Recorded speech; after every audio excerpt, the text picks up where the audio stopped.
አሁን ሁሉም ማለት በሚቻል ደረጃ ተቀጥሮ መስራት አይፈልግም። የራሱን ቢዝነስ መጀመር ይፈልጋል። ነገር ግን የራስን ቢዝነስ ከመጀመር በፊት እነዚህን ነገሮች የግድ ማወቅ ይኖርብሃል። እነዚህ ነገሮች እኔ ቀደሜ ባቃቸው ኖሮ አሁን ባለውበት ቢዝነስ ላይ ከፍተኛ ገቢዎችን አመጣ ነበር። ነገር ግን አሁንም ጊዜው ያረፈደም። እናንተም እነዚህ ነገሮች በማወቅ ቢዝነሳችሁ ስኬታማ እንዲሆን ማድረግ ትችላላችሁ። ሰላም ጤና ይስጥልኝ። ዮሐንስ እባላለሁ። የቢዝነስ እና የፋይናንስ ዕውቀቶችን ማሳደግ የምትፈልጉ ከሆነ ትክክለኛው የዩቲዩብ ቻናል ላይ ይገኛሉ። እንደዚህ አይነት ቪዲዮዎች በተደጋጋሚ እንዲደርሳችሁ የምትፈልጉ ከሆነ ሰብስክራይብ በማድረግ ቤተሰብ መሆን ትችላላችሁ። የመጀመሪያው ስለ ቢዝነስ በደንብ አድርጎ ማወቅ ይጠበቅባችኋል። ቢዝነስ እንዴት ነው የሚሰራው? ምንድነው የምሰራው? ምንድነው የምሸጠው? ለምሳሌ የቢዝነሳችን አንድ አገልግሎት መስጠት ሊሆን ይችላል። ሁለተኛ ደግሞ ኮንስትራክት ወይም ኮንስትራክሽን ላይ ልንሰማራ እንችላለን። ሶስተኛው ደግሞ መርቻንዳይዝ፣ ለምሳሌ የሆነ ዕቃ ተቀብለን ከአንድ ቦታ ወደ አንድ ቦታ ልናደርስ እንችላለን። ከአንድ ድርጅት ተረክበን እኛ ልናተርፍበት እንችላለን። ሌላኛው ደግሞ ማኒፋክቸር ማድረግ ነው፣ ማምረት። ስለዚህ የትኛውን ቢዝነስ ነው የምንጀምረው፣ የትኛውን ቢዝነስ ነው ለኔ የሚሆነው የሚለውን ነገር መለየት ይጠበቅብናል። እነዚህን ነገሮች ከለየን በኋላ ነው ቢዝነሳችን ስኬታማ ሊሆን የሚችለው፣ ቢዝነሳችን አትራፊ ሊሆን የሚችለው። ነገር ግን ዝም ብለን አንዱ ሰው ስለገባበት እዛ ቢዝነስ ላይ መሰማራት የለብንም። የሆነ ሰው ይህንን ነገር ስለሚሰራው እኛም ያን ነገር መስራት የለብንም። ስለዚህ መጀመሪያ የትኛውን ቢዝነስ ነው መጀመሪያ ያለብኝ የሚለውን ነገር ግልጽ በሆነ መንገድ ማወቅና መረዳት ይኖርብናል። እነዚህን ነገር ተረዳን ማለት አብዛኛውን ነገር አቃለልን ማለት ነው። ሁለተኛው ደግሞ ቢዝነስ በድሮ ስትራቴጂ አይሄድም። በድሮ በሬ ያረሳለ የለም አይደለ? ሁሉ ነገር እየተሻሻለ እያደገ ነው የመጣው። ስለዚህ እንደ ድሮ የሆነ ዕቃ ገዝቼ የሆነ አተርፋለሁ የሚባል ነገር የለም። ለቢዝነስ ማርኬቲንግ የግድ ያስፈልጋል። ስለዚህ ለቢዝነስ ማርኬቲንግ መስራት ይጠበቅብሃል። ማን ነው የቱ ጋር ነው የኔ ደንበኞች አሉት? የቱ ጋር ነው እኔ ልወዳደር የምችለው? የኔ ባላንጦች የኔ ተወዳዳሪዎች የቱ ጋር ነው ያሉት? ከነሱ በምን ልሻል እችላለሁ የሚለውን ነገር እነዚህ ነገሮች የግድ ማወቅ ይጠበቅብሃል። ስለዚህ የምትጀምረውን ቢዝነስ መጀመሪያ ከለየህ በኋላ ምን አይነት ቢዝነስ ነው እኔን እየተወዳደረኝ ያለው? ምን አይነት ቢዝነስ ነው እኔስ መጀመር ያለብኝ? ከዛ በኋላ እንዴት ነው ይህንን ነገር አስተዋውቄ ለሰዎች ላደርስ የምችለው የሚለውን ነገር ማወቅ ይኖርባል። ስለዚህ ማርኬቲንግ በደንብ አስፈላጊ ነው። ለማርኬቲንግ ደግሞ ሊረዳህ የሚችለው ነገር አንድ ሶሻል ሚዲያ ላይ ነው። ሶሻል ሚዲያ ላይ የምትሰራውን ቢዝነስ ማስተዋወቅ ይጠበቅብሃል። ለምሳሌ አንድ ስክሪፕቶ የምትሸጥ ከሆነ ያንን ስክሪፕቶ እንደምትሸጥ ሰው ካላወቀ ሊገዛህ አይችልም አይደለ? ያንን ስክሪፕቶ ይዘህ ትቀመጣለህ እንጂ። ስለዚህ ቢዝነስ ኦር አንተ መሸጥ የምትፈልገው ነገር ካለ የግድ ማስተዋወቅ ይኖርብሃል። ያንን ነገር ደግሞ ለማስተዋወቅ ሶሻል ሚዲያን መጠቀም ትችላለህ።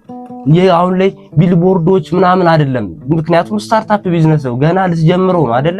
ልትጀምረው እስከሆነ ድረስ የግድ የተጋነኑ ማስታወቂያዎች አይደለም።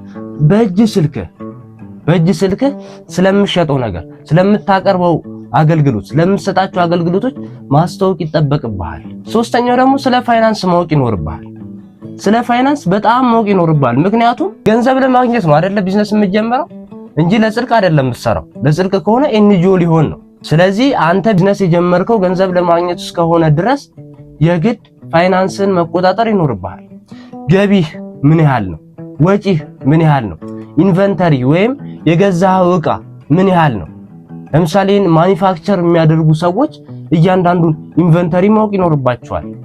አንድን ወንበር አምርቶ ለማውጣት ለምሳሌ ቀለም ሊያስፈልገው ይችላል፣ ጣውላ ሊያስፈልገው ይችላል፣ ስፖንጅ ሊያስፈልገው ይችላል። እነዚህ ስፖንጅ ምን ያህሎች አሉኝ፣ ምን ያህሎች ሰርቼ ያጠናቀቅኳቸው ነገሮች አሉ የሚሉትን ነገሮች ማወቅ ይኖርብሃል።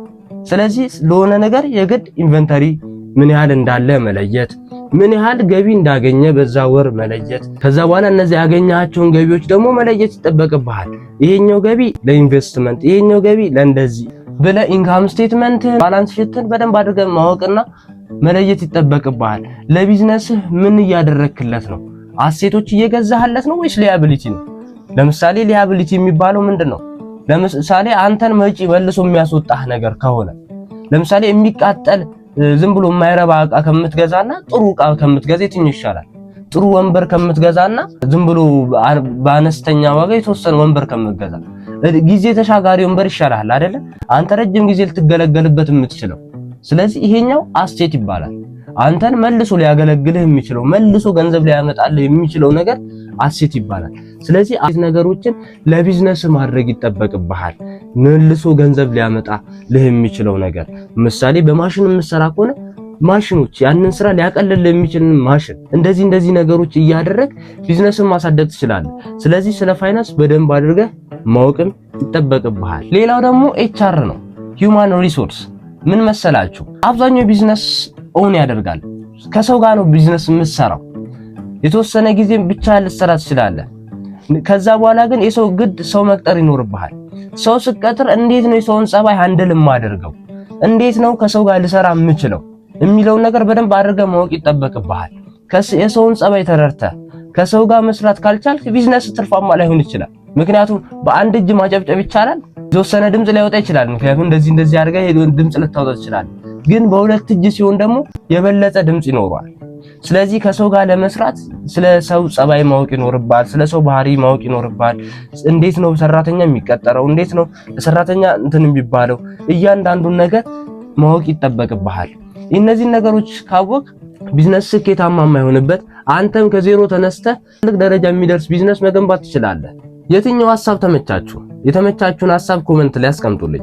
እናንተስ ይህንን ነገር አደርጋለሁ፣ ይሄኛው ነገር ለኔ ጠቅሞኛል የምትሉት ነገር ደግሞ ካለ ኮሜንት ላይ አስቀምጡልኝ። እንደዚህ አይነት ቪዲዮዎች እንዲደርሳችሁ የምትፈልጉ ከሆነ ሰብስክራይብ በማድረግ ቤተሰብ መሆን ትችላላችሁ። በሚቀጥለው ጊዜ እስከምንገናኝ ድረስ ቸር ቆዩኝ። ከልብ አመሰግናለሁ።